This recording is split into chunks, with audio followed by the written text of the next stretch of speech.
guys, Gavin Gear here from UltimateReloader.com. We're midway through our 25-45 Sharps content series. I've got my 16-inch range master here that I've pretty much got all set up. I'm midway through setting up the Field Master, which is the 20-inch rifle. It's time to get to loading. Of course, that's what Ultimate Reloader is all about, right? So in this video, what we're going to do is we're going to take some factory ammo. I've got some ammo from Sharps Rifle Company, 87 grain Spear Hot Core load here that we're going to essentially see how close we can get to replicating. And it's going to be a factory style load. I've got brand new brass here. This is Sharps 25-45 Sharps brass. Of course, we can also form brass from 223 or 556 brass. I'm going to show that in a future video. But here we're going to use brand new brass, hence loading, not reloading. We're going to set up a set of Redding 25-45 Sharps dies. Redding makes excellent dies, super nice internal finish, really high quality, a really great way to go for loading rifle. And they offer dies off the shelf in 25-45 Sharps. So we'll set those up. We'll get our load dialed in. I'm using H335, which is one of the powders that's listed in Sharps published load data. They've got a PDF file that you can download, and that's essentially the benchmark that I'm going to compare my ammunition against.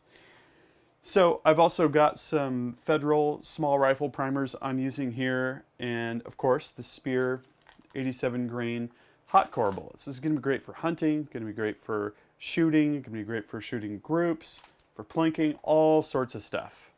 So we're going to start with setting up the dies. We'll load some cartridges, and then we'll shoot them over the chronograph to see where we're at compared to Sharps published load data, which they use a 24-inch test barrel for. So we've got the published data, 24-inch. We've got a 20-inch rifle here. I also have the 16-inch rifle. And I think for the purposes of this video, I'll chrono with the 20-inch barrel to see how close we can get to the 24-inch barrel. So let's start by setting up the dies. So to load 25-45 Sharps, it's going to be pretty much the same press setup as for 223 Remington. I'm using the same primers, I'm using the same shell plate, I'm using the same powder major setup. The 25-45 Sharps brass is about 0.010 of an inch shorter because when you punch out the case neck, it actually shortens the brass slightly. But having said that, we might have to tweak the powder major slightly, most likely not. You might have to back it out just a little bit or tighten it just a little bit to make up the difference depending on which direction you're going between 25-45 Sharps and 223 and vice versa. For this factory style loading, our setup is going to be pretty simple. We're going to take our Redding sizing die, and the only thing I really want to do with this is use the expander ball to ensure that the inside of the case neck is the right diameter, and that if there's any dents or any abnormalities, that those are essentially taken out by the expander ball, normalizing the inside circular shape there. Okay, so if you bottom the die all the way down, I'm going to go up about 1.5 turns so that we're not sizing, we're just using that expander ball action there. Okay, make sure that everything's tightened down. That's going to be plenty good there. And then the second thing we're going to do is going to be to take a factory loaded cartridge. This is actual Sharps ammo, so it's right out of the box here. This is a really handy thing to have because it makes the setup kind of a lot quicker. I've got 7 stations here. This is the RCBS Pro Chucker 7, so we have like quite a bit of different options for where we can put all this stuff. I'm going to put it in station number 5, kind of just for the heck of it. And what we want to do here is we're going to back the seating plug out first so that we can get the die body where we need it to be initially. Okay, so we're going to raise the ram to the top of the stroke. I'm going to lower this seating die until I feel it kind of bottom out against the case, and I'm just going to back it off half turn so that we don't have any inadvertent crimping or anything like that going on. Okay, now we're going to hold the press handle down so that it's fully bottomed out, and then tighten this seating plug until we contact, and then I'm going to get a little extra snug.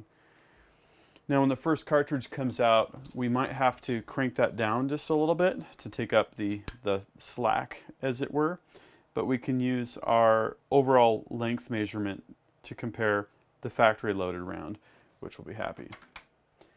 That's really about it. Let's go ahead and load some ammo. So to start with, I like to put one cartridge all the way through the press just to validate my setup. So we've got some nice smooth expander ball action, that's good. Priming in station number 2, checking, yes, we've got a nice primer there. Okay, now I'm going to weigh my case and check our powder charge. We've got a spec of 28 grains of H335 here. So we'll go ahead and weigh that out. And we're at 27.9, which is well within the spec of what I want to do here. We'll skip a station since that's empty, and then go ahead and seat a bullet. Okay, so there we go. Nice completed cartridge. Now, as always, I'm going to take my case gauge. This is a custom L.E. Wilson 2545 Sharps case gauge. They can make these up for you like they did for me. I'm going to drop that in there and make sure, yes, we are below the top surface, above the bottom cutout there. So we know we're well within our sizing spec. And it looks like our brass length, of course, is good because we've got brand new brass here. One more thing we need to check. Let's check our cartridge overall length to see if our bullet seater plug needs some adjustment. Okay, starting with our factory ammunition. We're at 244. Take a sampling of 2 here. 243. And our loaded cartridge. So we need to go down about 35 thousandths of an inch. So because I don't have a lot of seating plug depth left, which is because we backed the die off, I'm just going to go ahead and rotate the entire die body. Entirely a legal move to do there. And let's see where that puts us here. A little bit more. So we're just I'm gonna call that about good.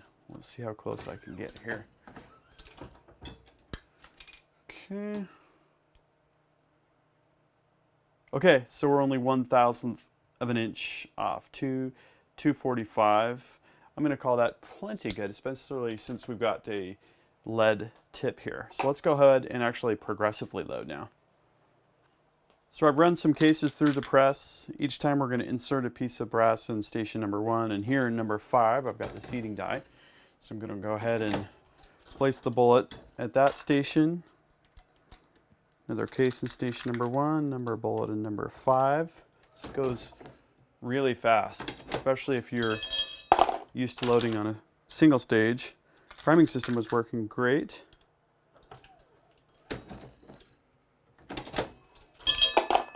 That's all there is to it.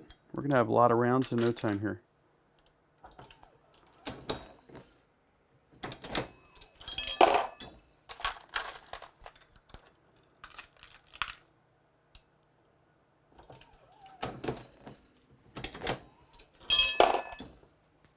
And when the time comes to run down the press,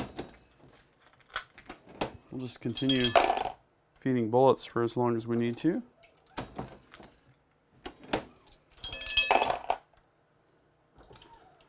Once we get some good chronograph data, we'll know where to go. Whether we need to adjust the load or not, try different bullets. Kick off these last couple here, and done. Isn't that beautiful? We've got our very own cartridges coming off the press, loaded to our specifications, and we know we have complete control over the process. So I think at this point it is time to do some shooting.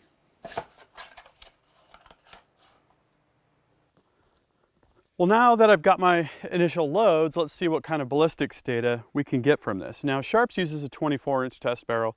I've got a 20-inch test barrel here, so it'll be really interesting to see how the results are going to compare.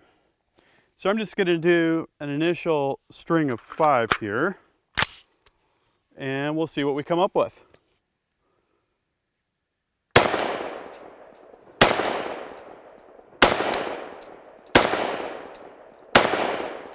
All right, let's take a look. Well, here's our results. So we had all 5 shots register cleanly on the MagnetoSpeed V3 here, no surprise there.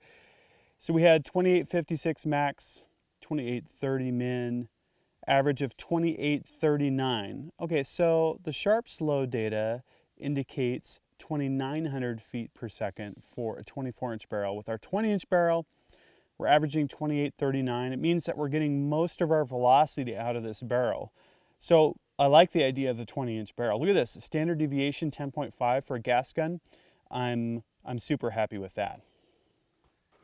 So the fun has officially begun. I really like this gathering of ballistics data and generating load data, working with loads, fine-tuning things.